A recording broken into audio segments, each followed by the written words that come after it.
Komandan Eko Hukum dan Advokasi Tim Kampanye Nasional Indonesia Maju Hinca LP Panjaitan berpandangan putusan Majelis Kehormatan Mahkamah Konstitusi atau MKMK tidak berdampak apapun terhadap putusan MK nomor 90 yang berkaitan dengan batas usia Capres-Cawapres dan persyaratan Cawapres. Pernyataan ini disampaikan Hinca dalam keterangan pers Selasa 8 November 2023 di Jakarta. Putusan Majelis Kehormatan MK tidak mempunyai dampak apapun terhadap keputusan Mahkamah Konstitusi nomor 90 yang berkenaan dengan batas usia dan persyaratan calon wakil presiden. Oleh karena itu, pasangan Prabowo Subianto Gibran mendaftar ke KPU secara penuh dan mengikuti proses itu untuk kemudian KPU mengambil keputusan menjadi pasangan yang sah.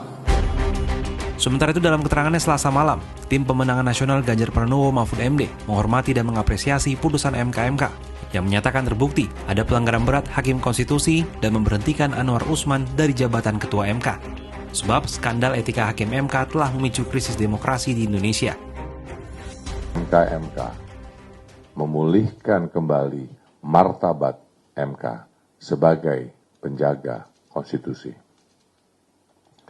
Kami sebetulnya berharap agar MKMK memutuskan Ketua MK Anwar Usman bukan hanya diberhentikan sebagai Ketua MK, tetapi diberhentikan juga sebagai Hakim MK.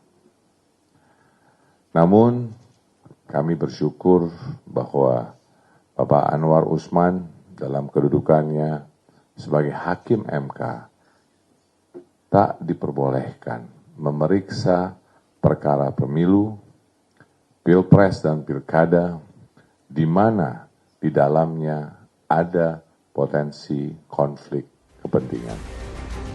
Sebelumnya MKMK mencopot Anwar Usman dari jabatannya sebagai Ketua Mahkamah Konstitusi karena terbukti melakukan pelanggaran berat terhadap kode etik dan perilaku Hakim Konstitusi, khususnya akibat benturan kepentingan dalam penanganan perkara pengujian syarat usia calon presiden dan calon wakil presiden.